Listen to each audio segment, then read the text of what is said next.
ఒక BRS MLC కొడుకు మత్తు మందుల కేసులో అరెస్ట్ అయ్యారన్నటువంటి ప్రచారం నేపథ్యంలో అదేమీ లేదంటూ ఎమ్మెల్సీ వెంకట్రామరెడ్డి తాజాగా ఓ ప్రకటన చేశారు. మా అబ్బాయి భరత్రాజ్ రెడ్డి డ్రగ్స్ తీసుకున్నట్టు మంగళహాట్ పోలీసులు అరెస్ట్ చేసినట్టు జరుగుతున్న ప్రచారంలో వాస్తవం లేదు.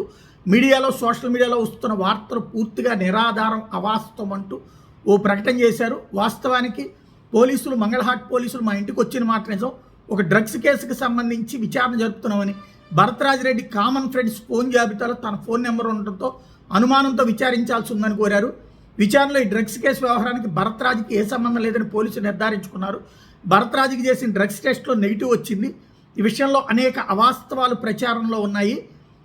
నా కుమారుడు ఎప్పుడు డ్రగ్స్ తీసుకోలేదు, ఈ కేసులో అరెస్ట్ కాలేదని గుర్తించండి అన్నటువంటి పాయింట్ని ప్రధానంగా మెన్షన్ చేసుకొచ్చారు. అదే సందర్భంలో లేదు అతను అరెస్ట్ అయ్యాడన్నటువంటి ప్రచారాన్ని ఇటు పక్కన వీళ్ళు చేస్తున్నటువంటి పరిస్థితి ఉంది.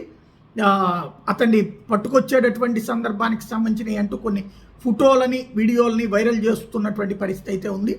తను తాజాగా కూడా తప్పించుకునేటటువంటి ప్రయత్నం మీడియాని తప్పించుకోబోయాడంటూ ఒక ప్రచారాన్ని అక్కడే ఉన్నటువంటి మీడియా ప్రొజెక్ట్ చేసుకొస్తోంది. దానికి అనుగుణమైనటువంటి వీడియోలని, ఫోటోల్ని వాళ్ళు ప్రొజెక్ట్ చేస్తున్నారు.